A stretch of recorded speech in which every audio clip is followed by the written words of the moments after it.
오늘 우리에게 주신 하나님의 말씀 보도록 하겠습니다. 창세기 30장 25절로 32절 말씀입니다. 생명의 샘가 3월 28일 금요일 말씀, 내 고향 나의 땅으로 가게 하시되, 함께 읽겠습니다. 라헬이 요셉을 낳았을 때 야곱이 라반에게 이르되, 나를 보내어 내 고향 나의 땅으로 가게 하시되, 내가 외삼촌에게서 일하고 얻은 처자를 내게 주시어 나로 가게 하소서. 내가 외삼촌에게 한 일은 외삼촌이 아시나이다. 라반이 그에게 이르되, 여호와께서 너로 말미암아 내게 복 주신 줄을 내가 깨달았노니 내가 나를 사랑스럽게 여기거든 그대로 있으라. 또 이르되, 내 품삯을 정하라. 내가 그것을 주리라. 야곱이 그에게 이르되, 내가 어떻게 외삼촌을 섬겼는지 어떻게 외삼촌의 가축을 쳤는지 외삼촌이 아시나이다.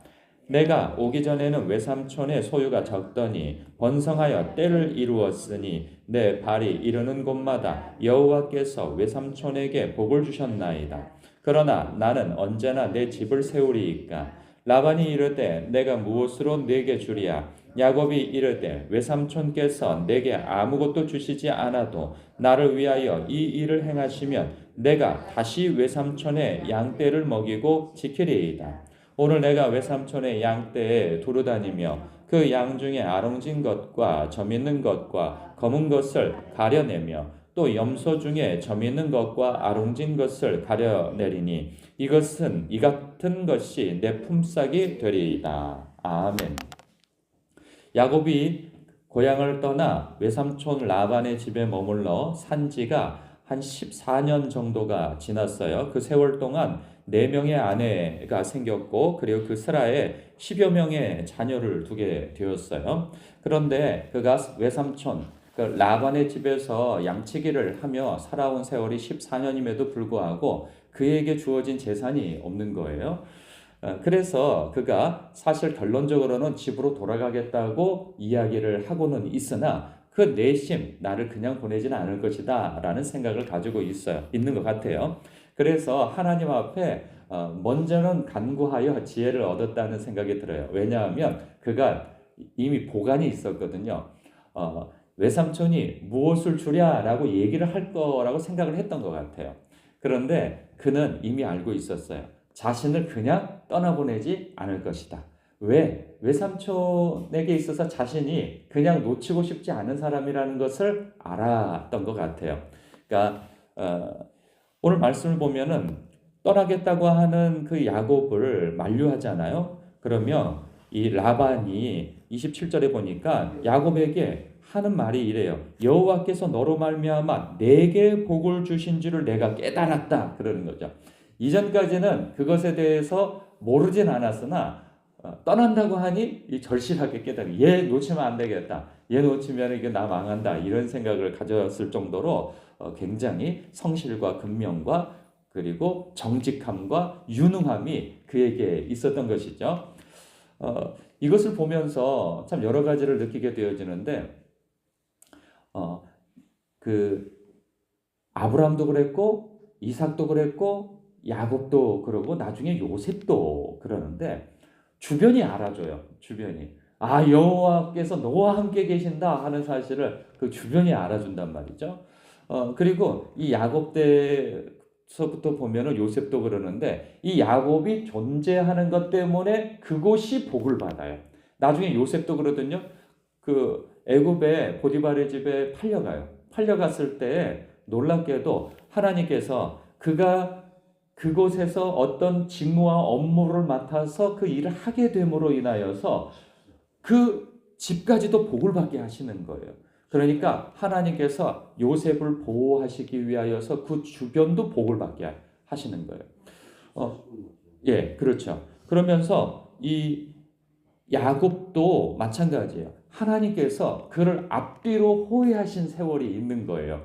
왜 그랬을까요? 약속하셨잖아요. 내가 너를 복주겠다고, 그리고 너를 떠나지 않겠다고, 함께 하겠다고 말씀하신 것에 대한 약속을 하나님께서는 신실하게 지켜 오셨던 거죠. 물론 야곱이 신실하고 또한 그 자기 외삼촌에게 있어서 정직하고 충성되며 아주 유능하게 일을 해왔다는 것은 분명해요. 그러나 사람이 그러한 것을 다 갖췄다고 하여서 복을 받는 것은 아니에요. 꼭 일이 잘 되는 건 아니에요. 하나님께서 복을 주셔야 그 일이 잘 되는 것이죠.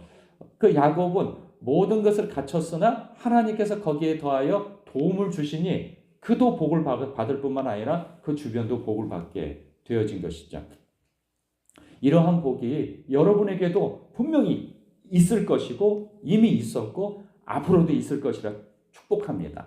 하나님께서 여러분에게 복을 주신다 이미 약속하셨어요. 그렇기 때문에 여러분이 존재하는 것 때문에 여러분의 이웃이 복을 받고 또한 교회가 복을 받고 여러분이 존재하는 것 때문에 여러분이 몸담고 있는 직장이 복을 받고 여러분이 하고 있는 사업이 복을 받을 것이라 믿어 의심치 않습니다. 그것을 믿으셔야 합니다. 그래야 그 복 받은 것에 합당한 행실이 나오게 되어지거든요. 야곱이 변화되어진 게 있어요.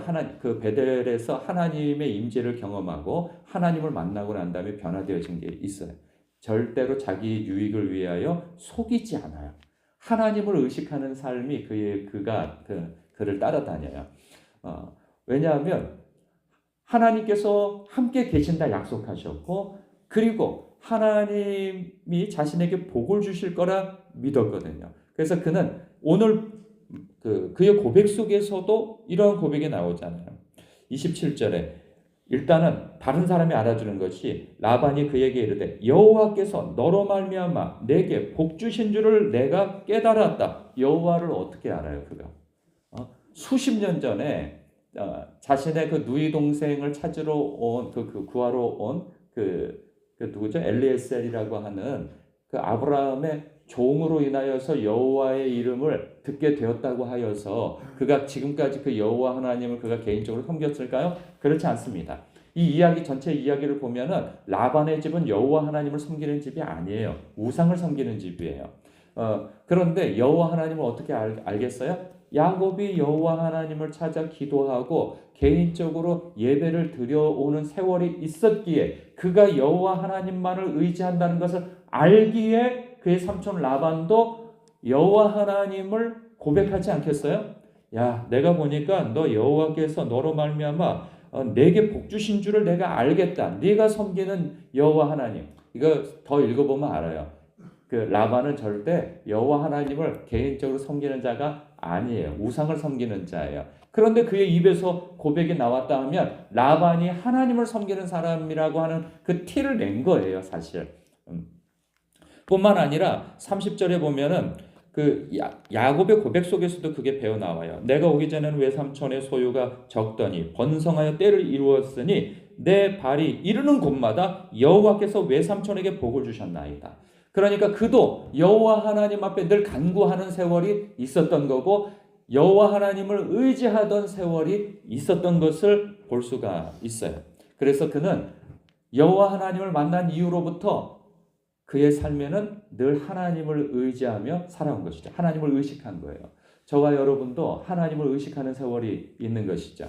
그러하기에 주 안에 있는 사람은 복을 약속받았어요. 그렇기 때문에 내가 복을 얻기 위한 그 결과를 따먹기 위하여서 수단과 방법을 가리지 않는 삶을 사는 것이 아니라 야곱이 이전에는 주님 만나기 이전에는 복을 얻기 위하여서 수단과 방법을 가리지 않았어요.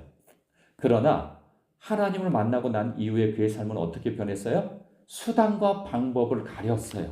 동기도 가렸고 그래서 하나님께서 내가 너에게 복을 주리라 라고 말씀하신 까닭에 그는 하나님 앞에 정직하고 성실하고 충성되며 근면하게 일하는 사람이 될 수 있었던 것이죠. 우리의 삶 속에서 이것이 우리는 각인되어져야 돼요. 하나님께서 주시는 그 복을 갖기 위하여서 우리가 수단과 방법을 가리지 않을 것이 아니라 왜냐하면 살다 보면은 그런 유혹이 오거든요. 하나님께서 나에게 이 복을 주시려거든 하면서 기다리다 말고 내가 제풀에 못 이겨서 이 편법을 붙잡게 되어지거나 거짓말을 하게 되어지거나 부정한 방법으로 그 열매를 따먹으려고 할 때가 있단 말이죠. 우리는 그렇게 되어지면 하나님 앞에 인정을 받지 못하게 되어집니다. 그게 복되게 되어져야 되는데 복을 받고도 그 복이 화가 되어질 수도 있다는 거예요. 그러니 사랑하는 성도 여러분, 하나님께서 여러분의 영혼을 잘 되게 하시는 것이 하나님의 뜻이에요. 그래서 내가 너희를 살아나게 하리라 말씀하셨고, 너의 가는 길을 평탄하게 하고 형통케 하리라 말씀하셨다면, 그 결론을 붙들고 약속을 붙들고 우리의 사는 그 과정은 복을 얻기 위한 수단과 방법을 가르치지 않는 것이 아니라 하나님의 영광을 위한 선한 동기를 가지고, 또한 하나님의 방법대로, 하나님이 기뻐하실 방법대로 그 복을 얻는 사람이어야 할 것입니다. 그렇게 하여서 그가 이제 하나님 그 라반에게 제의를 하죠. 라반은 놓치고 싶지 않아서 야, 내가 무엇을 주랴? 라고 해요. 근데 라반이 그 계산적인 사람이 줘봐야 얼마나 주겠습니까? 그가 일한 만큼 주지 않습니다. 이 사람이 굉장히 이 속이 밝은 사람이에요. 그래서 결코 자기가 손해보는 정도로 주지 않아요. 그러니까 일한 거 이하로 주지 이상으로 줄 사람이 아니란 말이죠. 그러니까 그가 야곱이 청하죠. 내가 이제 내가 원하는 대로 달라는 거죠. 그러면서 제의하는 게 뭐냐? 32절이에요. 오늘 내가 외삼촌의 양떼를 두루 다니며 그 양 중에 아롱진 것과 점 있는 것과 검은 것을 가려내며 또 염소 중에 점 있는 것과 아롱진 것을 가려내리니 이 같은 것이 내 품삯이 되리이다. 라반이 들었을 때 어떤 것 같아요? 야, 그거 괜찮다, 야. 야, 그거 왜 괜찮습니까? 거의 흰색이나. 그렇죠. 이거 돌연변이에요. 그 경험적으로 봤을 때 이 사람도 아주 그 목동으로 잔뼈가 굵은 사람인데, 이 바보 아니야, 이거. 그래, 너 실컷 가져라. 이렇게 된 거죠. 그런데 이게 웬걸? 하나님께서 도와주시기로 작정하신 거예요. 그러니까 하나님께서 힌트 주시지 않았으면은 나중에 보면은 뭐 어디에다가 나뭇가지를 두고 백날 그렇게 해보십시오. 그게 무슨 과학적이고 뭐 그런 게 아니에요. 하나님께서 힌트를 주셨을 거라는 생각이 들어요. 그거는 굉장히 어찌 보면은 세상적인 사람들이 볼 때는 주술적인 거거든요. 뭐 말도 안 돼요. 아니 그 나뭇가지를 놓는다고 거기를 지나가 거기서 물 먹던 것이 뭐 점박이가 생기고 그럽니까? 그렇지 않아요. 하나님께서 너 이렇게 해라 가르쳐 주셨다는 생각이 들어요. 그러니까 그가 확신 가운데에서 내게 이렇게 하여서 얻어진 양을 제 것이 되게 하겠습니다. 그러니까 쾌재를 부르자 라반이 그래 너 그렇게 해라 하는데 하나님께서 복 주시니까 그때부터 그냥 계속 점 있는 것들만 태어나는 거예요. 그래 아주 거부가 되어지죠. 이러한 복이 여러분에게 있으시길 주님의 이름으로 축복합니다. 기도하겠습니다.